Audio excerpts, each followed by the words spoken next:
Hello बच्चों। अब question में दिया गया है wave is described by this equation x and y are in metre and t is in second. तो बेटा ये बहुत ध्यान रखना कि यहाँ पे x और y की यूनिट क्या दी गई है, बराबर है, क्योंकि यहाँ पे मोस्ट ऑफ द टाइम आपको x की यूनिट तो मीटर में दे देगा, y की यूनिट सेंटीमीटर में दे देगा, तो बहुत सारी चीजों में चेंजेस आ जाते हैं। ये समझ के रखना, इसको ध्यान रखना। क्लियर? ट्रेवलिंग अलोंग, तो अब सुनिएगा मेरी बात को ध्यान से। अगर कभी भी कहीं भी किसी भी इक्वेशन में बीच में माइनस साइन है, clear, that means wave is going towards positive direction, और बीच में अगर प्लस साइन है that means wave is going towards negative direction. ऐसा क्यों है तो समझो, छोटा सा बात समझा देते हैं आपको। जैसे मान लीजिएगा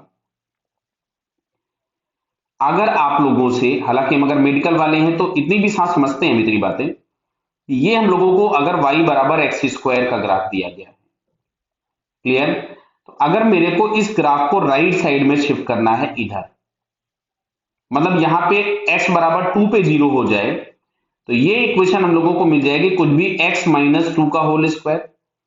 अगर मैं इस ग्राफ को लेफ्ट में शिफ्ट करना चाहता हूं, यानी माइनस 2 पे वैल्यू 0 मिले, तो ये समझ में आ रहा है आपको यहां पे मिलना चाहिए x प्लस 2 का होल स्क्वायर। दिख रहा होगा बेटा कि अगर मैंने बीच में प्लस किया तो ग्राफ राइट में चला गया, सॉरी, बीच में अगर मैंने माइनस किया तो ग्राफ राइट में चला गया, और बीच में अगर मैंने प्लस किया तो ग्राफ किधर आ गया, लेफ्ट में। समझ में आ रही होगी बात ये? क्लियर? यानी बीच में अगर माइनस है that means wave is going towards positive side, और बीच में अगर प्लस है that means wave is going towards negative side. चलिए हम वापस आते हैं क्वेश्चन पे। तो देखो बीच में क्वेश्चन में लगा है माइनस, यानी वेव जा रही है पॉजिटिव डायरेक्शन में, तो क्या हम उस ऑप्शन पे क्लिक करेंगे, मतलब ए और डी वाली बात हमारे पास अभी सही दिख रही है। अब देखते हैं अच्छा इनमें से कौन सा करेक्ट है। ठीक। अब अच्छा दूसरी बात, जो x का कोफिशिएंट होता है उसको हम लिखते हैं k, that is angular wave number, जो कि इस क्वेश्चन में 10 पाई दिया है। और जो t का कोफिशिएंट होता है वो होता है ओमेगा। ये कैसे पता सर? तो बेटा देखो, जो जनरल इक्वेशन ऑफ वेव हम लोग लिखते हैं y, इट इज a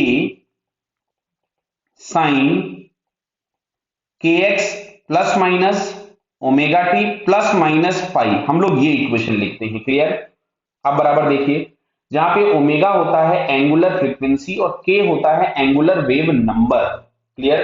तो अब यहां से फ्रीक्वेंसी और सारी चीजें पूछी गई हैं, तो जो बेटा ये जो ओमेगा होता है ना, ओमेगा, इसको हम लोग लिख सकते हैं 2 पाई एफ, और ये लिखा था 2 पाई, तो 2 पाई एफ मतलब यहां से हम लोगों के पास मिलेगा f is equals to 1 hertz. याद रखना, ये जो ओमेगा होता है इसकी यूनिट होती है रेडियन पर सेकेंड, ये एंगुलर फ्रीक्वेंसी होती है।